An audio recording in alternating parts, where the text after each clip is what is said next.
많은 사람들은 우리들에게 질문합니다. 나도 예수를 믿고 싶다는 겁니다. 나도 구원받고 싶고, 나도 천국 가고 싶고, 나도 하나님을 만나고 싶다는 것입니다. 그런데 문제는 성경이 하나님의 말씀이라고 말할 때에 이게 믿어지지 않는다는 겁니다. 믿어지지 않으니까 구원받는 것도 확신이 없고 하나님 만나는 것도 확신이 없다는 겁니다. 성경이 하나님의 말씀임을 증명해 달라는 겁니다. 그러나 나도 구원받고 싶고, 나도 천국 가고 싶고, 나도 하나님 만나고 싶고, 나도 이 땅에서 가치 있고 의미 있게 살고 싶다는 것입니다. 우리는 성경이 하나님의 말씀임을 우리는 그동안에 어떻게 증명해 왔느냐? 성경은 창세기서부터 계시록까지 66권이 있습니다.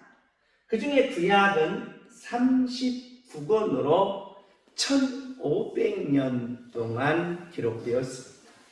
그리고 신약은 27권으로 100년 동안, 그래서 합해서 1600년 동안 40명의 저자들이 이 성경에 기록된 내용이 나타납니다.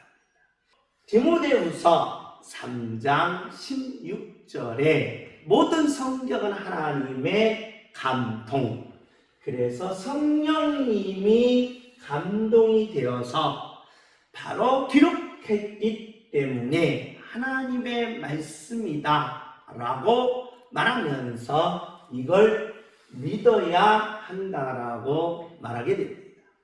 그래서 이 믿음은 바로 안 믿는 사람들이 보기에는 이게 추상적이 된다는 겁니다.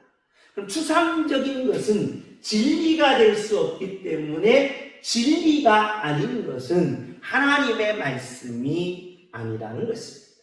왜 그러느냐? 진리는 반드시 논리적 통일성이 있어야 한다는 것입니다.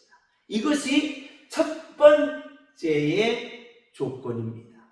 두 번째 조건은 반드시 역사적 사실이 되어야 한다는 것입니다. 왜 논리적 통일성이냐라고 물으면 창세기부터 요한계시록까지 조금이라도 의심이 되면 진리가 될 수가 없다는 것입니다. 그렇기 때문에 진리가 될 수 없는 것은 하나님의 말씀이 아니라는 것입니다. 정확하게 명료하게 이 창세기부터 요한계시록까지는 하나님의 말씀이다라고 말해 달라는 겁니다. 논리적 통일성 있게 말입니다. 전혀 의심이 되지 않게.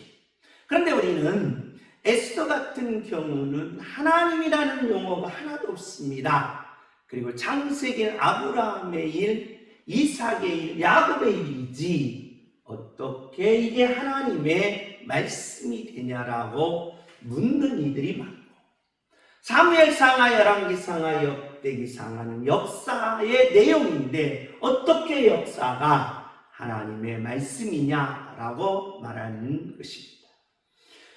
바로 스미스가 말한 것처럼 보이지 않는 손의 섭리적 역사다라고 해서 추상적으로 말하지 말고 정확하게 논리적 통일성 있게 말해 달라는 것입니다.